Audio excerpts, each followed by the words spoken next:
course, direct kanina mo pa sinasabi na this is like one of the best casts you've had. This is a dream cast. How was it like working with them? And were there some things na you discovered about them that you never thought you would? Isa, go po, direct. Well, yeah, as I mentioned, I'm very proud of this cast. But more than anything, like at the end ng shoot, I became a fan of each and every one of them. Lagi kong sinasabi kapag nagkakwento ako, magagaling silang mga aktor, pero lagi akong nai-impress kapag mas mabuti silang tao.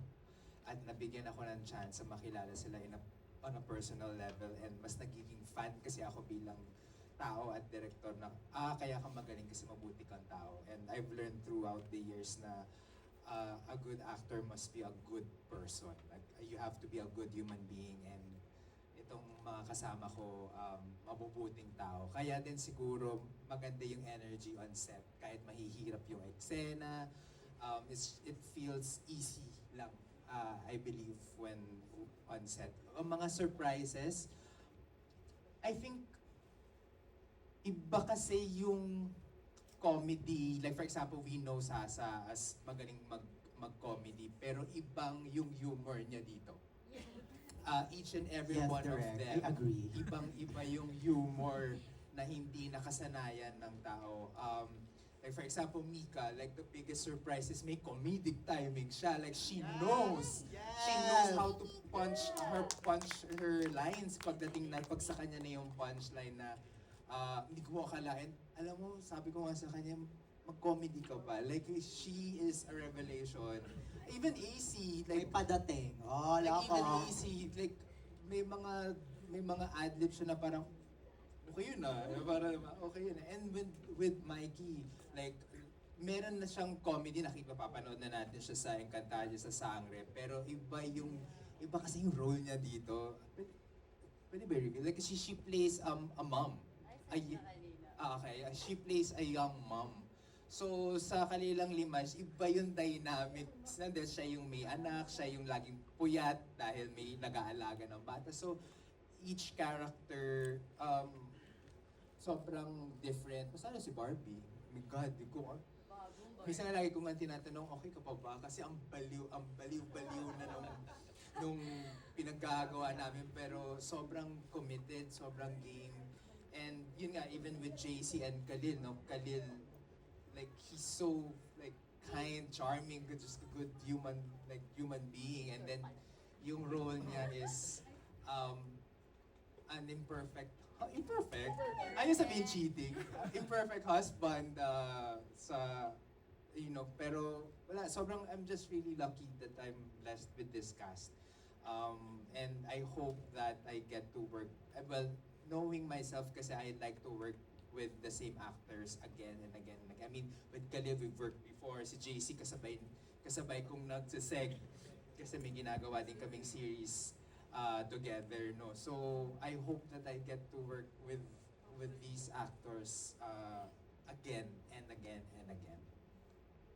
Direct, kamusta yung selection process with your cast? How was it like for you? Meron ka na po bang like na-envision na, oh shucks, ito si AC, pwede dito, si Mika dito. How was it for you, Direct? Well, with that, I had the help of Miss Rosel and Sir Keith and JP na combining everybody, no? Yung pinaka head-on talaga na, I think that was one night tumawag si JP sa akin. Sabi niya, Ivan, okay ba sa'yo si Barbie? Tapos may sinabi ako mga apelido. Ay, hindi siya. I mean, si Fortesa. Sobrang game. Sabi ko, game. Kailan mag-pitch, kailan mo yan. Sobrang akong na-excite. In terms of kung sino man yung sure, nung sinusulat ko siya, ay, no shade yun, no shade. Joke lang po. Oh, sorry sir, no shade. Inisyo agad. No shade yun, kasi akala ko din siya. Kasi siya yung top of mind. Tapos nung sinabi na Fortesa, okay, game. I mean, either, walang shade yun. Sorry. Walang shade yun. Pero kumbaga, ang medyo na-visualize ko nung sinusulat ko siya because I like to work with the same actors again and again. Ang sure lang ako is Khalil. nung sinusulat ko yung part ng husband, na cheater. Hindi ko alam kung bakit, kasi he possesses something na imperfect pero nakakaawa pa din. Yung para kasi ang bait-bait niyang tao and the way he approached Jude with so much sincerity and sobrang human na hindi lang kasi siya cheating husband when you watch him. Like, yung may-humanize mo, not to humanize the cheaters, but you get a sense of depth pa rin, why he's doing what he's doing somehow. Parang gano'n. So, yun lang yung medyo clear. Kaya nung nagkakaroon ng casting, lagi ko sinasuggest, Khalil lang po, Khalil po. Saka siguro yung si Kokoy. Kasi nga, I've worked with Kokoy. So, yung role niya, nakita naman sa trailer ko anong role niya, walang kahirap-hirap yun. Oo, parang natural lang sa kanya yung gano'n. So, joke lang. Hardest role daw nito eh. I think yun sabi niya sa akin, direct, sobrang hirap ng role ko dito. So, yun. Thank you so much, Direk. Actually, totoo yung parang nakakaawa pero nakakainis pa rin na diba, na face. Parang share ko lang, have you guys seen voicemails for Isabel? Yes. Nick Robinson is the same. Nakakainis siya pero nakakaawa pa rin yung face niya. Wala, yes, hello. Diba, nakaka-soft. Yes, go Khalil Ramos. Woo! Okay. Yes, go Sir Keith. Ano po yun? Ay, sinik my abs. Oo nga, nakita yun sa trailer na sinabi mo yun, Barbie. No. Oh my gosh. Ad-lib na yun. It was an ad-lib. Sorry, Bongga. ma. Sorry. Oh my gosh. Barbie, gusto ko malaman, what pushed you to ad-lib that? Kasi ang subtext ko doon, anong karapatan mong magloko ni wala kang abs? Alam mo yun, hindi ka perfect. Bakit? Yung gano'n, yung subtext. Hindi, kahit nga may abs, hindi ka dapat nag-cheat. Ano pa yung wala? Yun yung ano. Oo. Yun, oo. Pero yun, mabuti pumayag. Sabi ko ibabato ko na lang, tas bahala na sila kung isasama nila or hindi. Pero naramdaman ko kasi na punchline siya sa dulo kasi mabigat yung buong eksenang yun. Comedy tayo. So, yun. Oh, bongga. I love it. Palakpakan po natin our cast. Grabe! Of Saving Cherry. Thank you so much, ladies. Direk. Okay, ngayon naman it's time for us to head on over to the boys. Okay, Khalil and JC, gusto namin malaman, how was it like working with these beautiful ladies on set? Kamusta yung experience? Sa JC muna ako.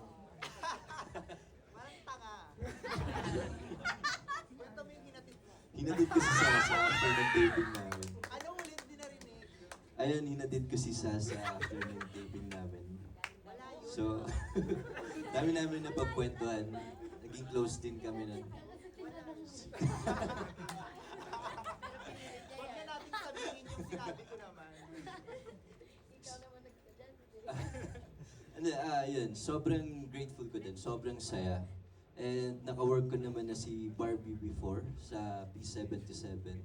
And sobrang relax, alam mo yung comfortable ako na makakagawa dito kasi walang magja-judge eh. Hahayaan ka lang nila na gawin mo yung gusto mo, gawin mo yung character mo. And kay Barbie Fortesa kasi sobrang na-appreciate kita, Barbie. Kasi lahat ng co-artist niya, nakita ko kay Barbie Fortesa kung paano niya ibigay sa mga co-artist niya yung magsha-shine ka, kailangan pare-pareho tayo ganito. Ibibigay niya sa'yo yung character mo, yung kabatuhan mo. Hindi pwede siya yung aangat lang, basta lahat tayo dito pantay-pantay. Yun yung na-appreciate ko kay Barbie. Since before pa sa P77.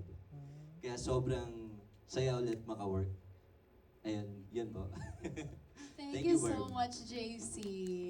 Okay, JC, sorry, is this your first comedy or hindi? First comedy mo ba to? Parang first ko Parang ata first mo, to. no? Iba, Wow.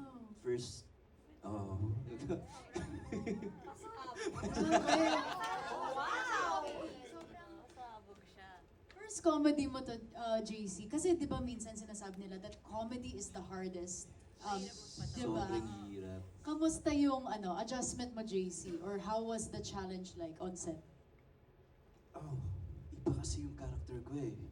So, sobrang na-challenge ako direct. Hindi, Tawa si Direk! hindi ko kasi alam kung ano yung bibigay ko dun sa character na yun. Kung eto ba, kasi may nibigay na ako nun before. Sabi ko, mas i-level up ko kaya. And then direct, hinayaan niya lang akong ibigay yung character na yun. Sobrang in-enjoy ko na lang. Sobrang nakita ko naman na si Sasa eh, parang nagbigay sa akin. Parang nagbigay sa akin yun ng lakas. Okay. Gagawin ko na yun.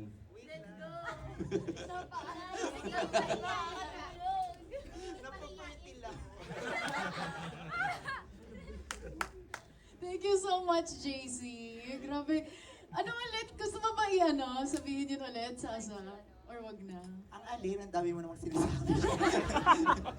Charot, ano yun? Ano po yun? Gusto mo ba sabihin yun ulit yung sinabi mo na side comment? Na? Na? Napapurtil ako. Oo. Yes! Oo. Okay. May nabubuo. May nabubuo Pero na. thank you nga kay JC kasi nga hinatid nga niya ako. Tapos alam mo yun, paulit-ulit! Yun yung headline. Kasi sinadjust ko. At tinur niya pa ako sa Sa bahay niya! House tour na sa Sa office niya, sa office. Pasensya na syempre pagdating sa lalaki, di ba naiintindihan niyo naman yan? Ako yung nasa dressing room nila. Share kami tatlo. Ako nagta-third wheel talaga doon. Nandun na ako, nagme-makeup ako, naririnig ko si Sasa. So, JC, how are you going home later? Wala na tayong magagawa, di ba? Thank you po. Yun, ang dami na nasasabi. Tama na. Next question ate. Okay, thank you so much, Sasa and JC. Okay, Khalil! Yes, okay. Oh my gosh. Okay. Sorry, ano ulit yung question? Yes. Nawala na ako eh. Na-immerse na ako dun sa kwento ni Sasa. How's it like working with them? now? Yes. I remember nung script reading pa lang namin, nung binabasa na namin yung mga, the funniest moments in the script, nasa isip ko agad, patay, kagulo to. As in, ang gulo nito. Kasi, yung comedy sa part ko, hindi ka sa punchline matatawa sa akin. It's the circumstance of what my character goes through. Sila, may liberty silang magpatawa, mag-adlib. So yung pinaka-challenge sa akin, hindi tumawa. As in, ang daming moments, di ko mabilang na lahat sila pagka naging unhinged na. Binigyan kasi ni Direk ng liberty yung actors to, just unleash whatever you want to unleash. I remember the very first day, there was one moment, one scene, na parang si Direk mahilig bumulong. Bubulong siya ng off-script to certain characters na surprise gagawin during the take. So I had no idea kung ano yung gagawin nila. Gulatan na lang. So yun nga, hindi ako pwedeng tumawa, hindi ako pwedeng mo off character. So yun yung pinaka-challenge sa akin. But I mean, Napamura ka na lang. oh, napamura na lang ako. But yeah, it was such a really great experience to be able to witness firsthand how close they became while shooting the film. Kasi sobrang genuine, sobrang natural ng connection nila. As in, when you would do scenes with them, parang naniniwala ako. Sobrang tight-knit na barkada sila. Yun. Such great actors. Thank you so much, Khalil, for sharing. Yes, diba? Okay, Khalil, ito naman gusto kong malaman because Direk mentioned na parang you were in his mind, writing the script pa lang, it was already you. So when it was presented to you, yes ba kaagad? Was it a yes? Okay, ito na. May pinag-isipan ko muna siguro mga 2 months bago. Hindi, sabi ko lang, Gcash ko na lang sa kanya. Pagdating ng press con, sabihin mo yan lahat. No, I worked with Direk Ivan on Love vs. Stars before. And I remember clearly my experience there working with him. It was such a great experience kasi he really values the actor and director collaboration, which I love. Sobrang sarap ka-work ni Direk Ivan. So when I actually didn't know that you were directing, nauna yung script. Nauna yung script at sinabi na si Barbie, si Cherry. Tapos I said, yeah, okay, let's do it. Tapos nung nakita ko ng si Derek Evan, lalong, oh my gosh, reunion project game, super game. So yeah, yan nung, tas nalaman ko na lang later on that when he was writing, he was thinking of me.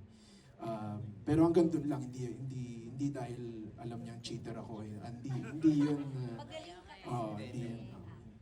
not true to life. I love it. Thank you so much, Khalil. And Thank you. again, thank you to everyone.